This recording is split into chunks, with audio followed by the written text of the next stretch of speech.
Thank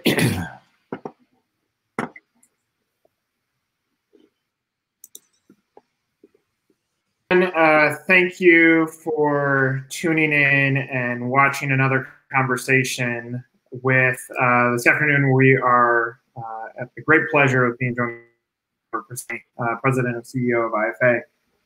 I don't want to waste too much time because he's going to have a ton of stuff to talk about. So let me kick it right to you, Robert. Welcome. Thank you for joining us. Would love just general comments, business, personal, and obviously franchising that you're navigating as a leader in this industry. Thank you so much. Yeah, I hope you the audio is clear. I can hear you. You know, I can just tell you that this has been unlike, just like everybody else. This has been nothing like this that I've ever perceived in my life before. It is an incredibly challenging time, and I'm sure all of your listeners are feeling the same stress as we are. We abandoned our offices just about 2 weeks ago, and we've been working 14, 16-hour days pretty much every day all the way through. I've had a lot of different experiences in government relations, in banking and technology areas where I worked previous to this in my life, but I've never seen anything like this. Not 2007.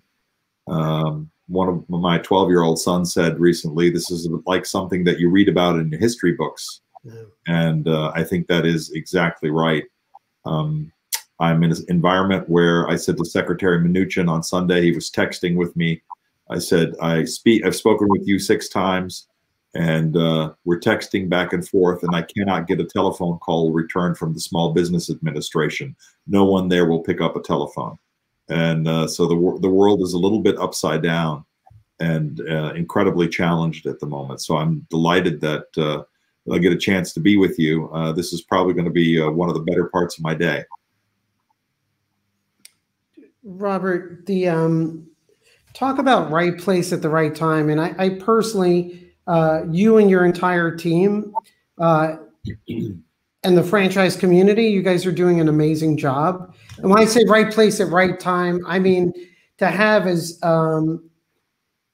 CEO of IFA and, you know, your experience with Department of Commerce, your experience in government, I don't think there could be anything more important right now. So that I appreciate. The other thing that's shocking to me is I think this is the first time ever where I've seen legislation in the CARES Act really focused on small business. Yes.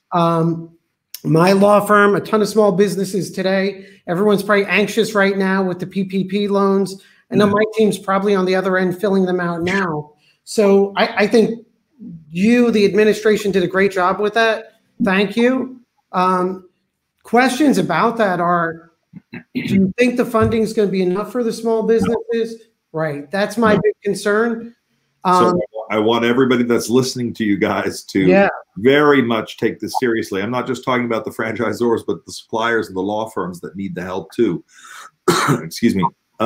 It is absolutely imperative that if you have a banking relationship, a business where you've had a loan, and where you have a deposit in that bank, go to them and make an application.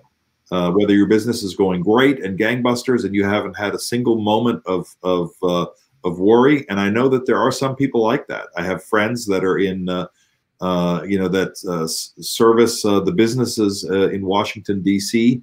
For technology, and their companies are humming, right? They've moved everybody out of the offices. They're providing remote services. They're continuing to support everything that they do, and so they're humming. And the irony is, this bill is going to help those guys because they're going to continue to employ the same number of people all the way throughout. They have a forgivable loan during this time period, while the rest of us have, you know, real challenges on our hands. And so if you're in that 90% bowl, not in the 10% pool, then go out and talk to your lenders as soon as possible, because at some point these loans begin to go to larger scale businesses, and I think the pond is going to be drained relatively quickly. There are some banks like Bank of America. I spoke with one of their senior vice presidents on the phone today for about 25 minutes. He was kind enough to spend time with me because I'm checking on my people. And I said, what's the loan volume going through? He said, we did record loan volume by 10 a.m. this morning. The amount of loans that have gone through the SBA already now are just, they look just like the unemployment spikes that you've seen, you know, just a sharp upturn. They're at historic highs being pushed through. They do the kind of volume in an hour that they do normally in a month. So when that happens, you have a lot of challenges for the system. If you're out there and if you're listening to us, if you're in the franchise space, please do me the favor, get your materials together and start working with your bank. If you have one of the big banks that is not doing this right now, because Bank of America is one of the big banks that's doing it, Chase is not doing it today. They're thinking about doing it tomorrow because they want more loan clarification with regard to what do some of these particular terms mean. And I don't blame them in a way, because they've had clawbacks in previous disasters where the government said, sure, we'll cover this. We'll get right out there and do this. And then they say, you know, well, this was a later defined term and we defined that person out. But if your banker will do it, if they will do it for you, if they're a small banker, you probably have even a bigger chance. Right now, the two tests seem to be fairly clear. And those tests are, do you have a depository loan, or do you have a deposit with the bank, number one? And do you have a lending credit with that bank? If you have those things, then you're golden. Some of the smaller banks are allowing you, if you just have a loan with them, they already, quote, know their customer in their parlance. If you have a loan, that's good enough. The bigger banks, B of A, you need both a checking account and a business loan with them, and then they'll do it. After they finish taking care of those customers, they'll slip to the next level of customers. But billions of loans are already billions of dollars in loans are already being facilitated in day one, and of the facility being opened.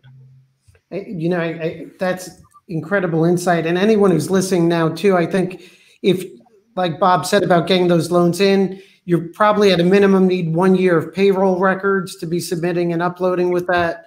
Yeah. And I didn't even realize they're on our website. If you need to look at the guidance and the forms, they're there. Talk to your accountants, talk to your suppliers that know these things, to your lawyers. How many entities can file? You know, are there different taxpayer ID numbers? All of those things are really important, Charles. Bob, do you think there's going to be a fourth package? Yes. Okay. I think it's going to be incredibly challenged. Yeah. And I think you all have a sense, if you've been paying attention to this, you have a sense why it's challenged. What's happened is that in the closing negotiations here, there was an additional $600 a week that was slipped into the unemployment packages for the people to make sure that they were well taken care of. And no one thought to say, well, that should be capped at 80% of your earnings. And so what happens instead is in a number of instances, and we've communicated them to the administration, but it was already too late. Apparently, they'd already agreed to the deal by the time it was our material was to them. We sent them 5 examples where someone could make between 200% of their past quarter salary to 300% staying home. When you do that, you disincentivize work, and it makes it very hard for people who are taking out a loan to whose condition is to hire everybody back when they make 2 to 3 times what they're making staying at home with their family. And so it's strange to me how people did not spend enough time thinking about how this would go. And so here we are. It's our challenge, and there's no unringing that bell. And I can assure you, listening to the parties discuss this, tranche 4, which is going to have up until Nancy Pelosi was on CNBC this morning, where she said for the first time that it will include some more business assistance. That was the first time that we heard that, which is outstanding, because it's now beginning to get onto the radar of the Democrats as well, and the Democratic leadership, which means that hopefully it will be included in Package 4. But that was the first time really I heard anyone speaking on the Democratic side speaking about that that a small business would be included in the process. Robert, we've talked with a lot of franchisors that they're certainly trying to put a positive face forward, but when they decide to be truly honest, some of them are scared, and I think some of this fear comes from so much of this being unknown. I mean, your opening statement was you've never seen this before. Are you at a point now where you're scared for franchising in the short term? And what opportunities do you see in the long term that might shine some positive light on what's happening for long term for franchising? Well, I get paid to worry on behalf of our small businesses and our I'm just like you, Charles. I'm a lawyer by training, so I worry about these things, and I want to make sure that everybody has a chance to be successful. So we worry about the small stuff, and a lot of the small stuff has not been answered. You know, what are the definitions for repaying these loans? What do I have to do to qualify? How do these business units file? There are just any number of changes that could still come along, and so we're working about those. So I think if you're not a little scared in this exercise, you're probably foolish, and you should reconsider. But there's no reason to panic at this point. You know, the die is cast. Bill 3 is out. We are working our guts out on fixing the regulation side of that. And the staff has never worked harder, never worked better. And we're pushing as hard as we humanly can, and pushing relationships we have to the brink. I mean, you know, pulling a senior vice president of Bank of America out of their daily routine at the moment to talk to me, to give me information separately, is not an easy task. And those are all relationships we've built up over time, just like so many of you have. And we now have, I think, a real chance to make a difference. So I think that's the that's the positive. And I think the government is pushing out money. I kept saying this to Secretary Mnuchin as well. The whole goal of this legislation, the whole goal of this bill was get as much money out as quickly as you can to the small businesses to keep people employed and to keep them up and running. And I think the Democrats agreed to that, and the Republicans agreed to that as well. And so the Democrats were probably a little more focused on the working man and woman and making sure that they were taken care of. And just like their solution with the $600 wasn't perfect economically, neither are some of the other solutions that the Republicans have put into place. So we are working with the folks that are doing the regulations right now and writing them up, and we're putting them in play. So I'm very hopeful that the cavalry is on the way, and I think there's going to be more money. So while I think there may be a situation where this fund runs out, I think we have to keep in mind that it is going to that there's a willingness and a cognizance on the part of the political leadership to make this turn and get more money out. Yeah, and I think that's the historic part. And I'll leave aside the whole other issue of how you just print trillions of dollars, but right, that's a future discussion, right, Bob? Yes. I don't know, but I again, I think the historic level is, at least I've seen a recognition of small business that I've never seen before in government, and I attribute a lot of that to you guys at IFA, and so Bob, I guess right now you're operating in battle mode at IFA. And your entire team, which is amazing. And we spoke to Janet Bailey. I mean, amazing individuals. what does the next 2 weeks look like in terms of your priority items and focus? I can just tell you this: we need help. We need help. We need help. We need help from everybody that's listening out there. If you can type the letters FAN to 52886, that is our that if you text us the letters FAN to 52886, we've brought about 30,000 electronic communications to Capitol Hill asking them for support on issues that we have. And I'm sorry, I'm just getting another call right now. We need your help, your listeners' help, whether you're a franchisor or a franchisee or a supplier.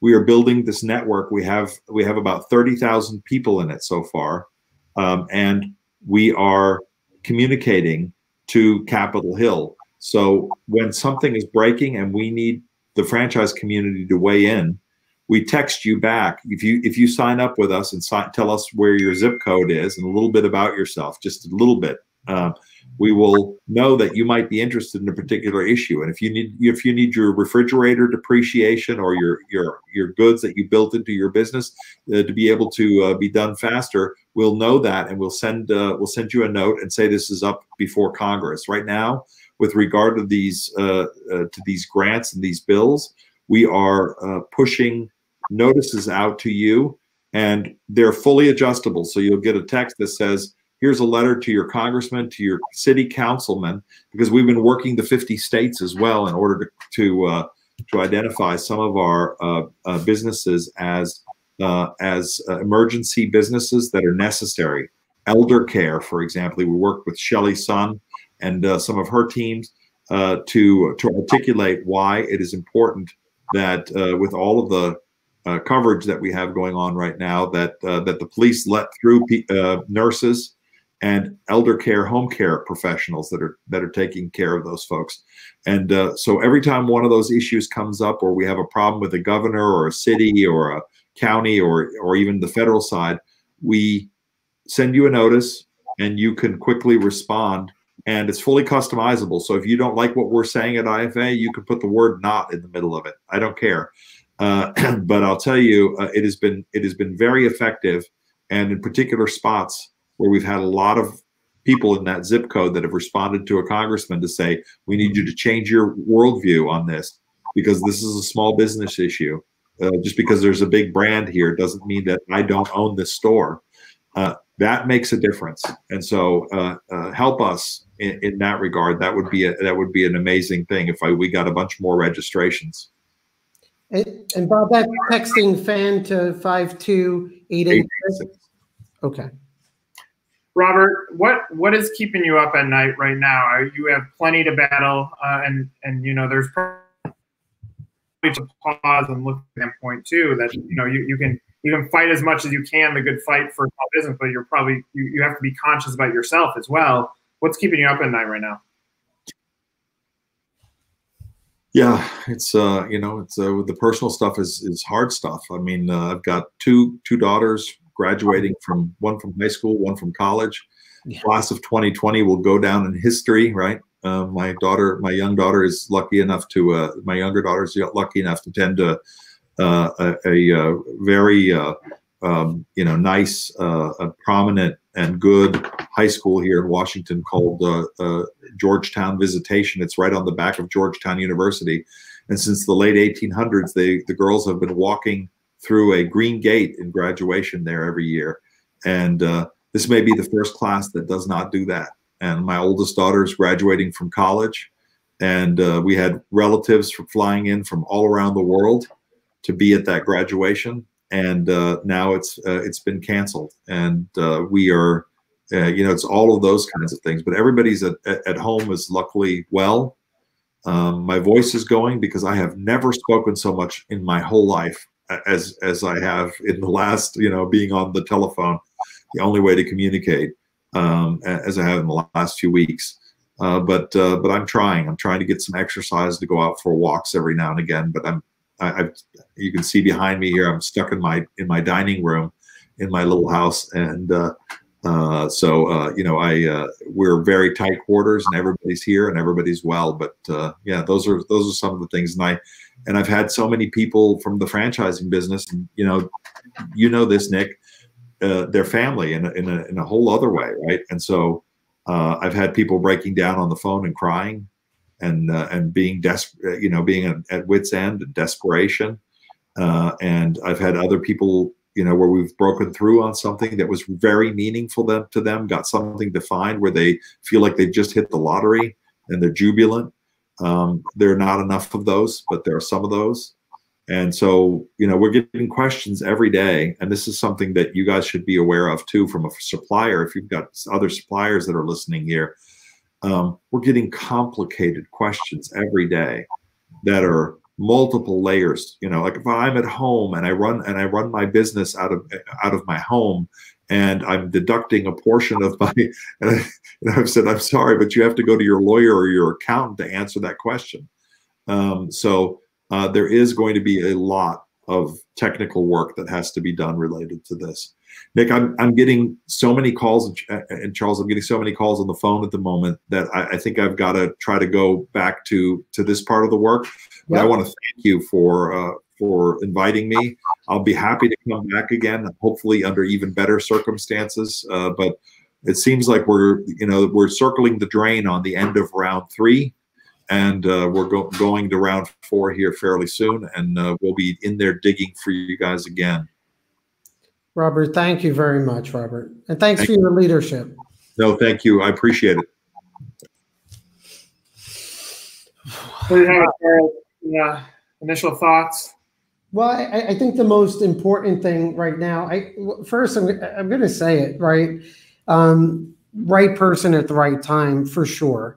I think Robert's skills are tremendous value to IFA, to all of us as members.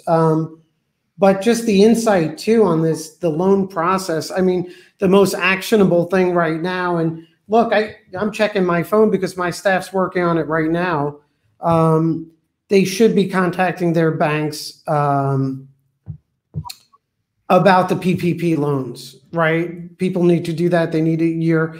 I think Robert's also right. These funds are going to run out. I'm hoping their advocacy can help push that 4th tranche. It's at a critical juncture right now in terms of those items. Everything we've been discussing, I feel good knowing they're working so hard on this, but everyone out there needs to get these loan applications in. I mean, our bank is Chase. We've hit the phones as hard as humanly possible.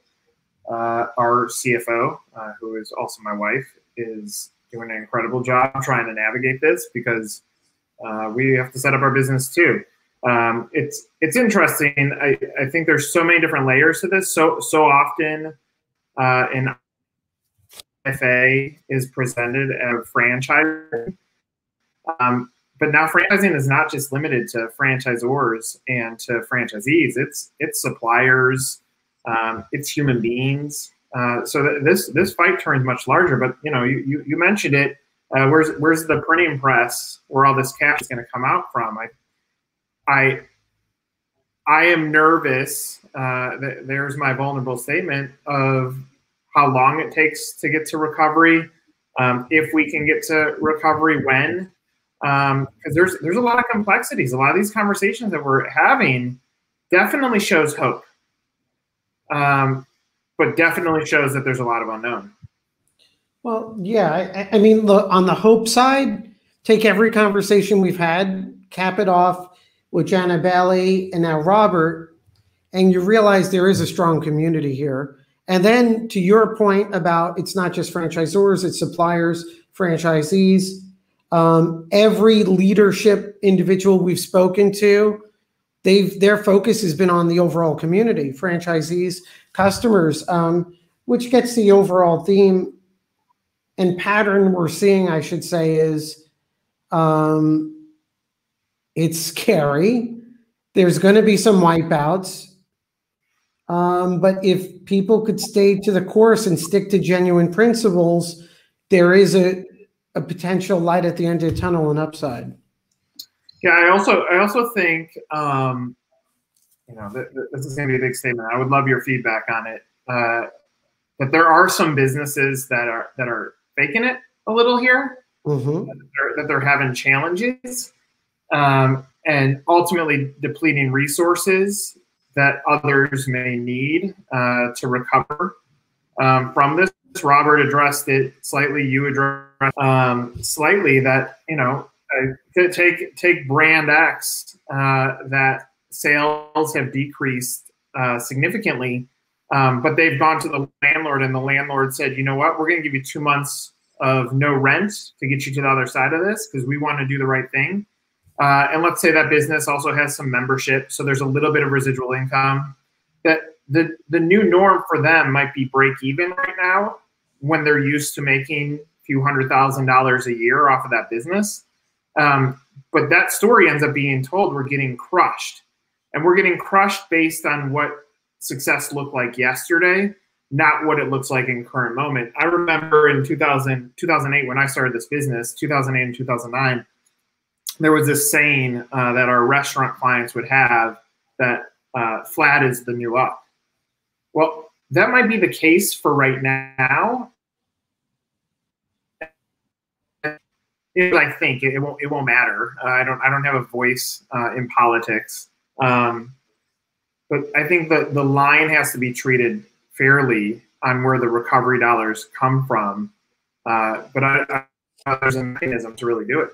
Yeah, I mean that's a bigger, Nick. That's a macro question, right? And the reality is this. I mean, beyond the scope of our conversations here, when you print $2 trillion, the poor get poorer, the rich get richer. I mean, I think that happens at a certain level. I am very interested to see how these PPP loans get out there and if they get to the hands of the people that need it, because, as I said to Robert, it is one of the few pieces of legislation. I think it was underfunded, and which is what I was surmising. But when Robert, that scares me. It's the few pieces of legislation that actually are designed to do the right thing and put money in the hands of the right people who are then going to invest it in their employees.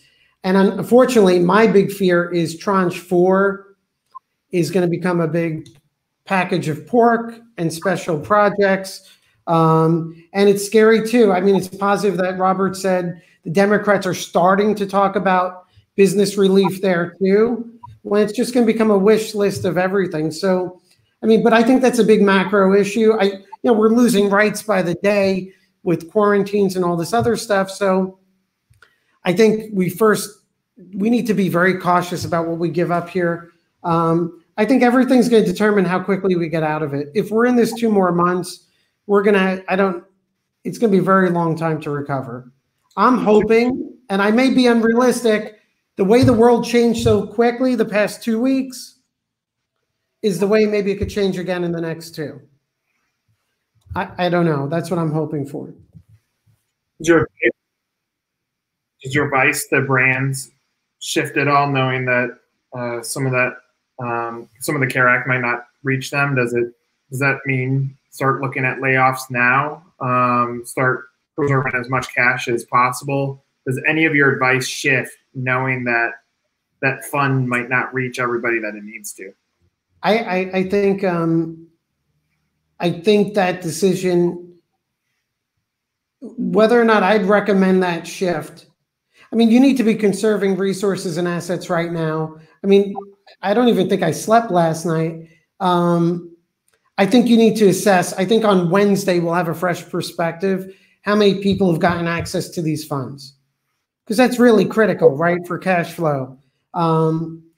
But I think at the government level, if there's problems with this funding, and my concern too, it's Robert mentioned it's going to open up down the line if there's even the funding. But I think over the next 3, 4, 5 days, businesses are going to have to make tough decisions.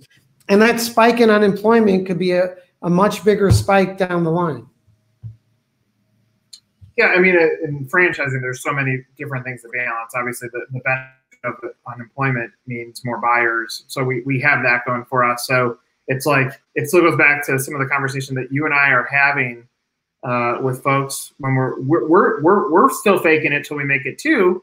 You go back to our first conversations about bracing for impact and the intermediate and it still remains true. It's just figuring out how to navigate it. I mean, for what it's worth, and I've shown my trackers many times on this broadcast, but heart disease, $1,000, 650,000 deaths a year. You think about the stress that this is causing on human beings. There's other medical conditions here that, in my opinion, we got to be worried about. So, like, this is an atomic bomb on us as human beings. And this is truly, we are in the corner. Everybody is. Whether you're thriving right now or you're finding a pathway, you are in the corner, and you got to be ready to fight. You got to be ready for impact still. There's more impacts coming. It's like, I use the analogy of a roller coaster. I think we're through turn 2. Maybe there's 5 upside downs on this roller coaster. So we've gone through a few of them first. So we're getting better probably at stomaching how it feels to go through it, because we've now been through it for the last 3 weeks. But man, I mean, I don't know. There's a lot of complexities to this herein that you're not getting any sleep. I mean, that there's other things that can kill you. And I think that's the hard part of navigating this is we have life and we have business, and both are equally complex. So for example, I'm getting a text from my team. They're on our bank's portal. So I just sent them a question mark. They're like, portal not working on emails with the bank. So this is what's, right? You wanted to secure your line, get your loan processed. So that everyone's facing that. Look, the one positive that's come out of this is the amazing community, every good leader has been poised, has reflected on core values, has reflected on team, has reflected on community. I think, today we had our traction meeting, and we started off with what we were grateful for in this past quarter on a personal level and professional. We went through our numbers and metrics. We went through our quarterly goals and rocks. And at the end, we spent time going through our core values. And, when you're thinking about it, you just want to say, like, I don't have time for this. But in the middle of it, I'm like, this is the thing we need most right now in terms of time. So my personal benefit this quarter was all the candlelit dinners I'm having with my wife and sons that we'd never have as we're all running around, my older son in college, younger son, senior in high school. So those are all positives. The leadership has blown me away. Like today, I mean, and again, we're speaking with a franchisee whose mindset is a leader that could run a company. And then franchisors that are so focused. And I can't tell you the kind messages I get on LinkedIn and personal emails just from these conversations that sometimes I think I'm doing more to keep my own sanity than anything else, So those are positives. I don't know what's going to happen with the loans. Anyone who's listening, though, needs to get in touch with their bank. There are no set rules. Get your last year's worth of payroll records, get in touch with the bank, go to their online site, start trying to fill out applications. And my fear was, which is what's happening, right? They're going to open up the portals at 4 o'clock, which means it's not going to work. And then 5 o'clock, everyone goes home and then we start over on Monday. Nick, do you want to take this question or this point? Yeah. Madison Job wrote, most banks portal is not up and running, is that the SBA backend is not available as of 1 Eastern today. Any banks taking applications are likely holding them, working on the SBA. The reality is the longer the funds take, the fewer restaurant employees that we can hire. They then go on unemployment. The condition of the relief is employing the staff. 75% of the 250X payroll is earmarked for payroll with the balance being available for rent. It doesn't make sense in the restaurant business if our dining room's not open until late May or June. Is the juice worth the squeeze? I mean, here's my unfiltered point of view, and trust me, if the thought has gone through, and I've said this to anybody watching this, I think it's mine and Charles's job when we decided that we wanted to produce this content to be fully transparent with you guys and not give the BS answers that so much is out there, like how to grow during this time. We'll tell you what we think, but we're not here to sell things. So here's my statement. Forever, life has been short. I think this coronavirus has helped human beings recognize mortality probably better than most things that have hit us. Therefore, it is making everybody second guess, is this the right thing? Now, for people that end up buying franchises, this is what we want them to do. We want them to second guess whether they want to work in a job or they want to buy a franchise. Eating restaurant brand that may not be able to get the money, or it might be too late, or we're on shutdown longer and the dining rooms don't open and there's no way we can even sustain what we worked so hard to build. Is the juice worth the squeeze? Is definitely a question that people are going to be asking themselves. At the end of the day, we're not buried with our money. We're buried, like, hopefully finding some happiness and peace and calmness in this world. So I think the answer that I have is still I don't know. A lot depends on what happens over the next few weeks. I'm not sure. I saw on CNN today. I was flipping through the channels, and for those of you who criticize me for having CNN in the background, I look at everything equally. Texting with a friend this morning. So, but I saw this story about, someone was out there swimming in the water, and the police had to go arrest them because it's not open. There's still dumb people out there, and that's going to delay things. But long-winded answer to say, I don't know. Well, look, and restaurant industry is getting hit, and again, I don't trust my political thoughts because it seems like but in that message, is the juice worth the squeeze? Is like, if politicians would realize, which they don't, most of them, it's so much more than the money, the passion that our clients put into their brands, in their restaurants, in their service businesses, the positive energy they get, not only out of making money, but first and foremost, happy customers and teams. And I think many people lose sight of that, so my answer is, at least right now, I have faith that the juice is worth more than the squeeze. The juice is worth the squeeze. And I have faith from what I've seen in all our conversations that there's something positive that's going to come. And I also have faith in like having leadership like Robert at IFA, right? Who's in tune with Washington. I don't trust that politicians will do the right thing, but I have faith right now that maybe politicians look different after this, but there's been a lot of positivity with the brands, which I think I'm trying to convince myself to be positive, right? As I wait for my team to tell me what's going on with our banking and stuff. But I think it's worth it right now. And I think we're going to know everything's changing. We're going to know so much more next Friday. Like, the world is going to be so different next Friday compared to today. Yeah, I agree with that statement, Charles. Yeah, I mean, for now, absolutely. There's still some squeeze left. If we're hitting June, like the longer it goes, the more stressed we become, not just personally, but business-wise, the larger the challenges become.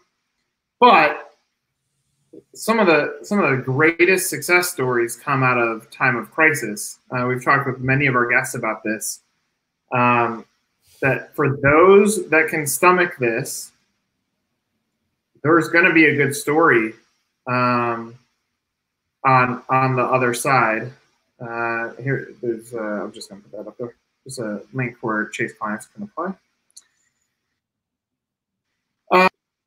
Charles, I mean, as we wrap up here, we'll wrap up in the next few minutes, unless there's more questions from our audience. I mean, I've seen the joke 497 times that welcome to March 97th. We are in April, but it has been a long few weeks. But I'm with you. So, I mean, some of the community that we've been able to build, and there are many people who have come on here who neither of us had any relationship with beforehand, and now there's a community. Not to sell anything, just to be able to talk with people. So call that already a win or a silver lining that's come out of this. Charles and I were talking about just the YouTube channel before we jumped on with Robert, and just the amount of videos that are on there of different people sharing their thoughts and everybody trying to figure this thing out.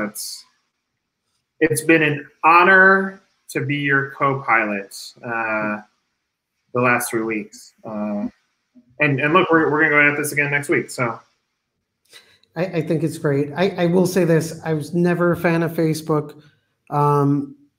I think I take comfort in the morning when when whoever's making a positive comment in the community and things like that. So it's been amazing. Look, I do look at it this way too. We are in a historic time, and so I hope everyone comes out safe and healthy.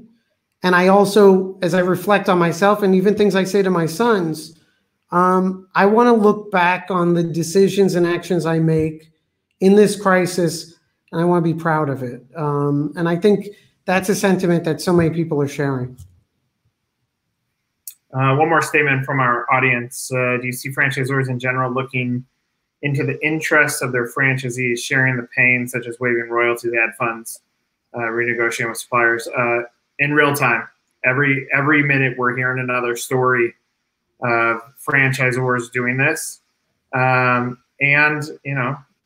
suppliers trying to go above and beyond, and ad funds being paused. Now the truth is, a lot of franchisees don't have a lot of money coming in, so there's not a ton of royalty to relieve. But where I see some franchisors stepping up is saying, "Hey, let me call that landlord with you. Let's talk about what it could look like for your employees. Why we increase third-party delivery?"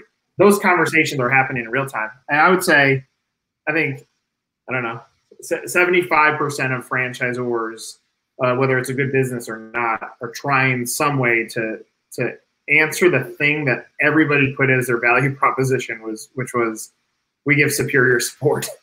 Now's the time to do it.